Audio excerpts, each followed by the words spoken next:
Hello everyone, my name is Qasim, just call me Q. And this talk is about simple, instant-looking database migrations that cause downtime in production systems. It is biased towards Django and Postgres, but the underlying principles are fairly transferable to any ORM migration system that's based off of any traditional relational database. And these slides and my speaker notes can be found on my website, which is just on the slide there. So Django's migration system is unfortunately a very leaky abstraction. It's highly dependent on, firstly, the way you've organized your infrastructure, and secondly, the actual database that you're using. Django gives you some warnings, and it always has in the documentation, as I discovered a few days ago. So, for example, with Postgres, it says that adding a column with default values could cause a full rewrite of the table.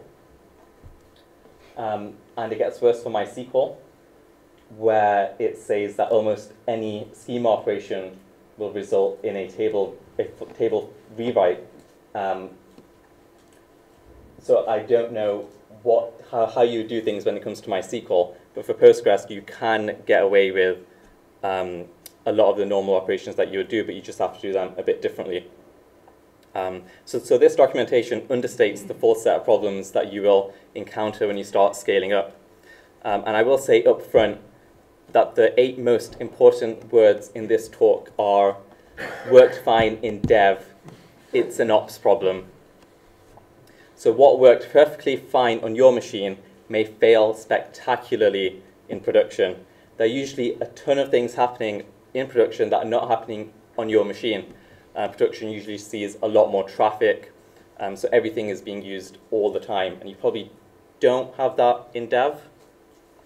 So when you use Django in the real world, you encounter problems that you just don't see on smaller scales.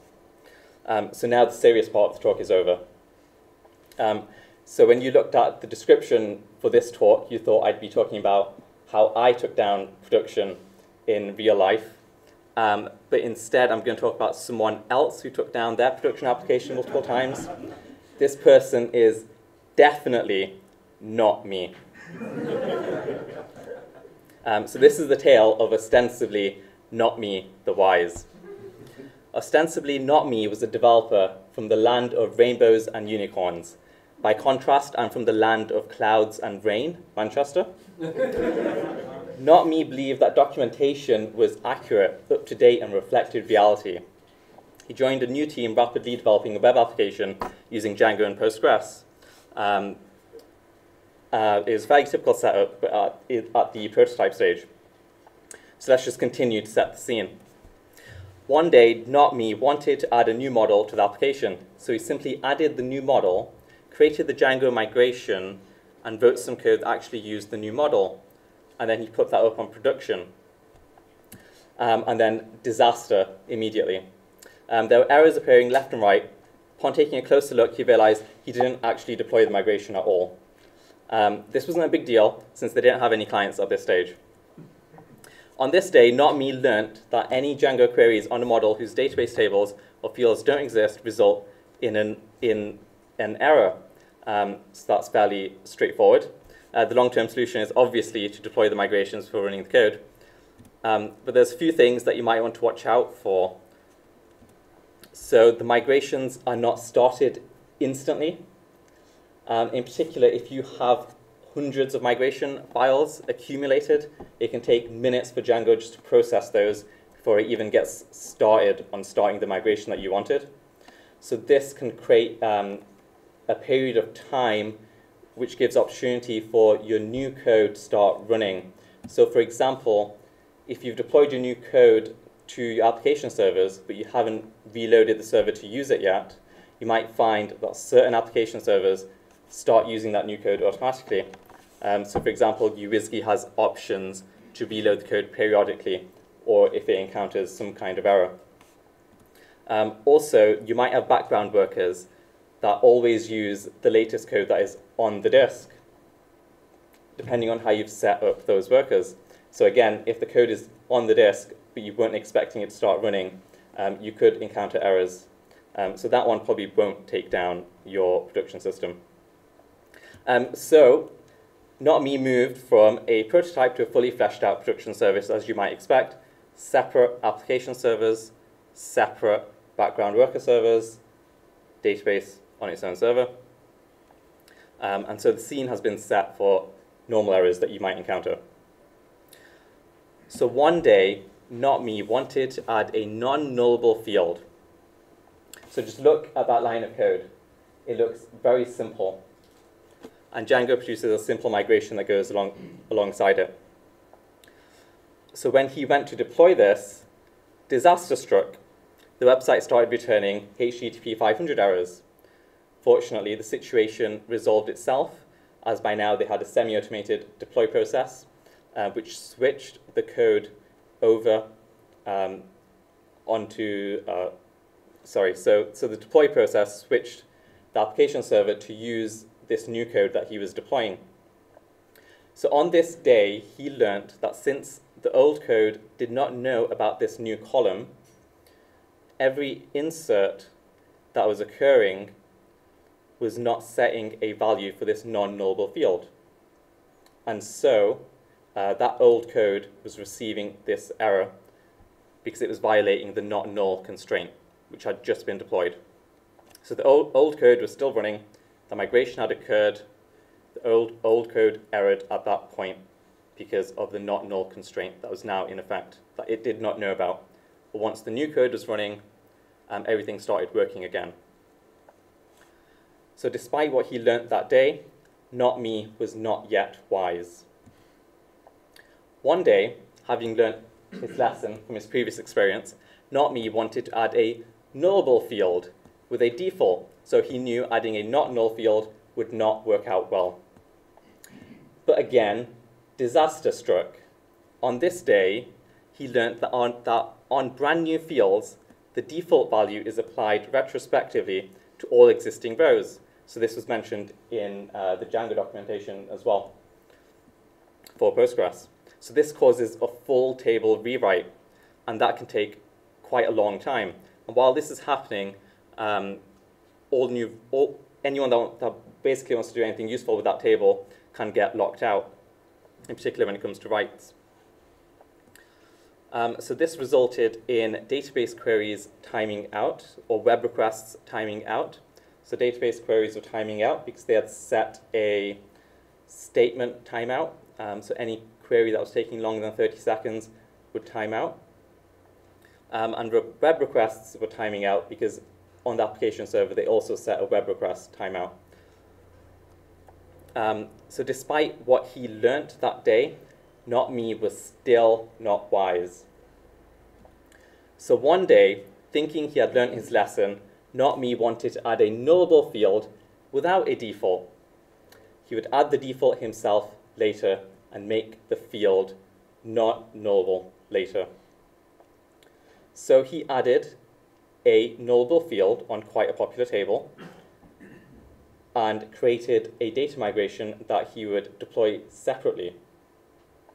So he did his first deploy and created the the nullable field, the integer field that you can see here. And then once that was deployed, he was deploying this new data migration. But again, disaster struck when he was doing his data migration. On this day, he learnt that a single atomic update on all rows kinda blocks anyone else from writing to that table. So with Postgres and Django, migrations are atomic, and they run inside a transaction by default. You can disable this and update the table in batches of rows manually yourself. So with Django, you can just turn off the atomic setting and then create a migration that updates batches of that table, so over a much longer period of time. So in this way, you don't get any SQL query or DDL query timeouts, or no, sorry, SQL in this case, and you don't lock out everyone from that table. But despite what he learnt this day, Not Me was still not wise. One day, Not Me saw a to-do in the code saying that a nullable field was no longer used and should be removed. Like any meticulous developer, he decided to just quickly remove the field after checking it was indeed not used.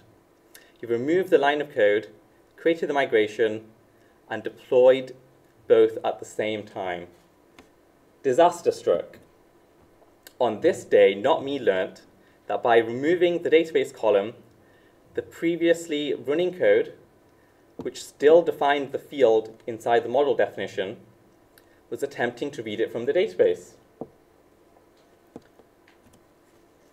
So to prevent this, in order to remove a field, not me realized that he would have to remove the field definition from the model. So remove the line of code that says age equals models integer field, null equals true. But do not create the migration at that same time. Then, once that has been deployed, you can then create the migration file and deploy that migration. So you might see that there's a period of time where Django wants to create some migration file, and you might have an automated process that checks to see if there's any migrations that have been created.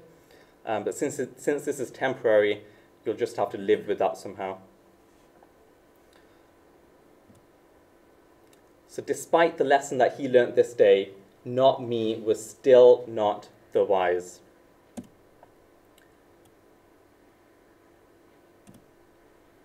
One day, not me wanted to rename a field. By this point, not me was beginning to catch on to the capriciousness of Django's database migration system. He thought about what he would need to do. So he realized that he would need to treat this as the addition of a new field and then later the removal of the existing old field. And that it might be necessary to sync the data to the new field before the application started to use it, because the new field would not have the data that is present in the old field. In order to do that, you have to write to both the old field and the new field, all code in the application, but you should continue to read from the old field. You can then backfill any existing data across from the old field to the new field. So by this point, the new field has all the existing data and it's getting all the new data. Then you can start reading from the new field. And then you are free to remove the old field at your leisure. So there's a few strategies for how you might write to both fields at the same time.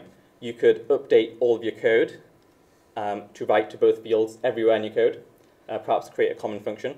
This can be particularly painful if your code is not particularly well organized, as is probably likely if you're using Django. Use a pre-saved signal. So the pre-saved signal can then see that your old value has changed and then update the new value at the same time, or the other way around.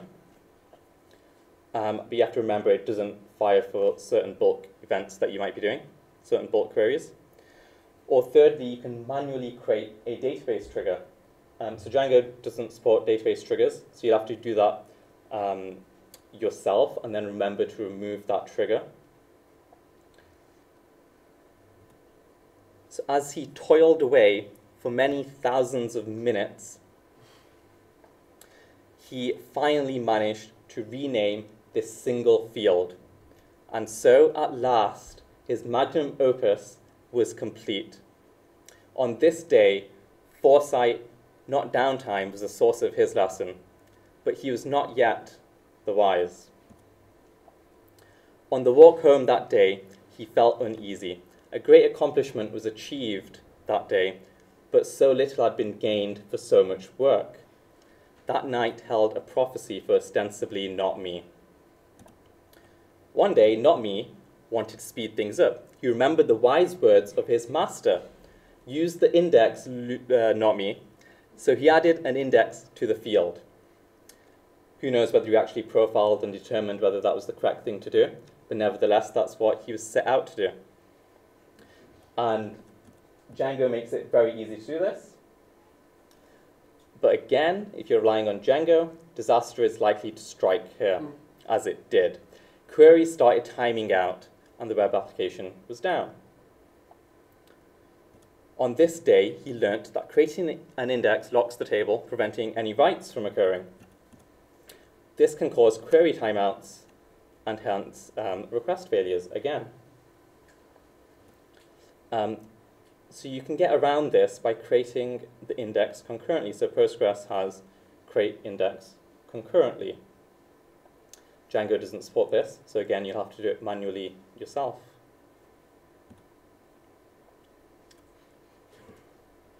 Not me continued to destroy his company. He took down production many more times as Django's abstraction of the migration process failed him time and time again. He got slightly annoyed by some certain fields, like Boolean field versus null Boolean field, and car field always having to be not null. Both of those things make coding easier. But when it comes to migrations, it kind of just annoyed him slightly. And he also encountered a few things that took down production. So creating constraints like unique or foreign key caused downtime. I'm not going to go into the details, but he learned about not valid and validate constraint. These special words were his guiding way to get around these issues, again from Postgres. But even so, he was not yet the wise. As I can only handle sharing so many of my not me's mistakes, let's pretend some of those mistakes are other people's now. One day, one of not me's coworkers did some work involving migrations. I'm not saying there's something unusual about your coworkers actually doing some work, but in this case, the unusual part was the coworker said the pull request followed the deployment guidelines, which had, of course, by this point been written and put up in a wiki. Not me agreed that it did and approved the pull request. And I think we can guess what happened. On this day, he learned that the migration guidelines stuffed in some wiki somewhere didn't magically prevent humans from making the same mistake twice for the rest of their lives. But even so, not me was still not yet the wise. So there's some things that we can do in our development process to prevent these kinds of mistakes. If every single person has to remember every way to do every type of migration by heart, you are inviting mistakes. So writing these procedures up is helpful, especially for people who don't have that prior experience. Checklists are very useful. They can feel bureaucratic and might feel like they're dumbing things down or reducing your ability to be an expert, but they've been proven to save lives in hospitals because they break down complex tasks into their component parts and ensure that nothing is left out. And so this leaves no room for making mistakes. If you have to, just copy and paste that checklist into the pull request to ensure that you have actually checked everything off. Separating pull requests up that involve migrations is very useful. So separate the pull request into just the change in the model definition, or just the migration file by itself, or just the rest of the application code that's making use of those changes. So by separating your pull request out into those three components as much as possible,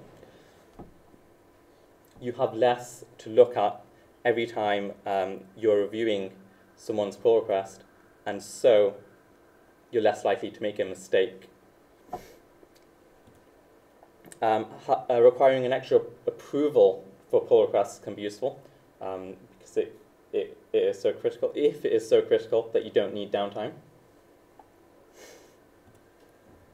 Automating those basic checks where possible is definitely better than doing these things manually yourself every single time. So for example, you might run Django's SQL migrate command to get the SQL that Django will actually run.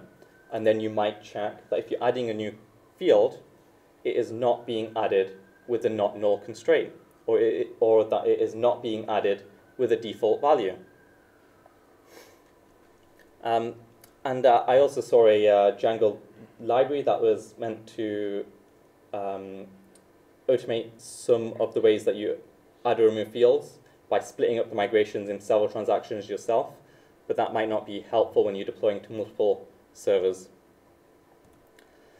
Setting statement timeouts on migrations can be very useful if something does go wrong.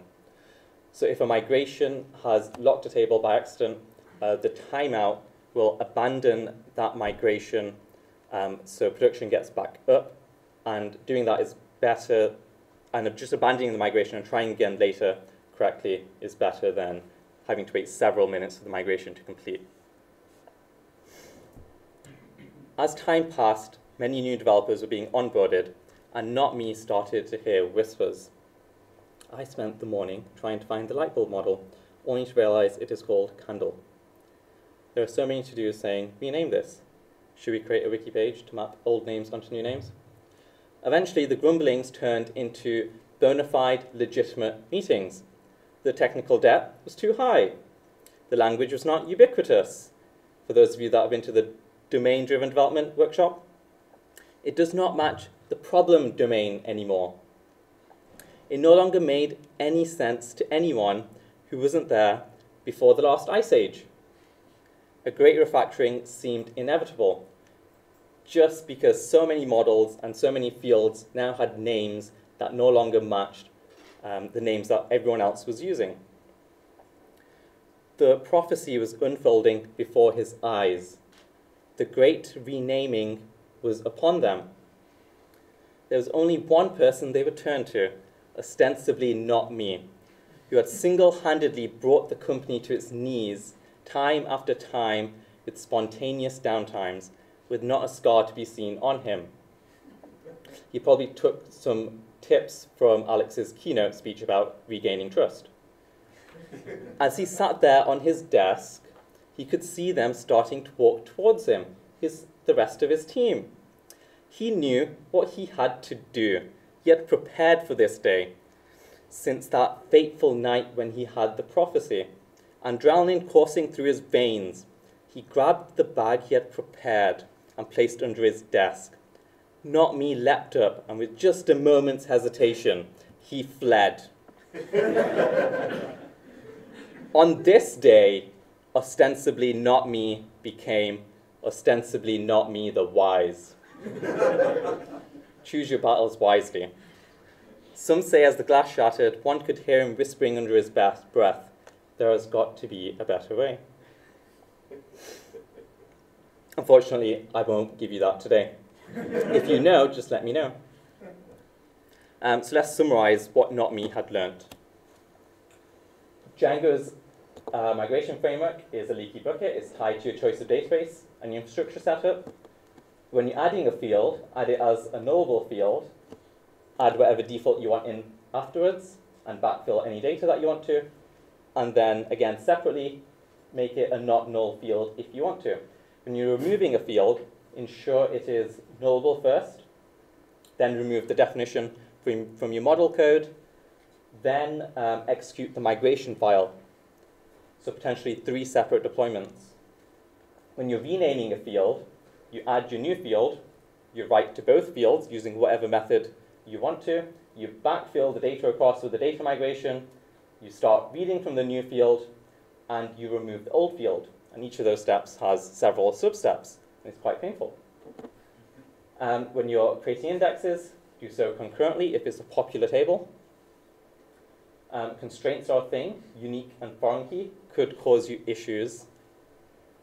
Use checklists to not miss anything out. Automate your process where possible. And use timeouts for migrations because they can save you.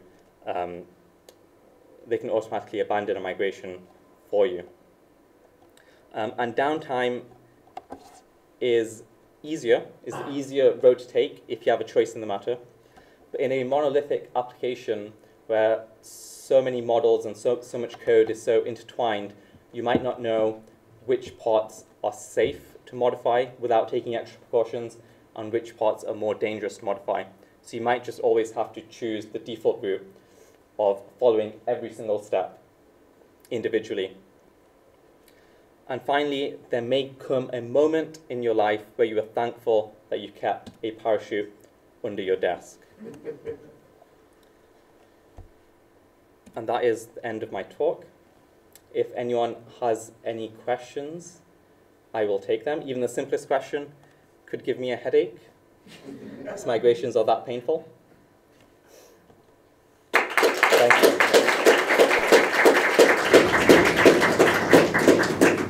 Go ahead. Yeah.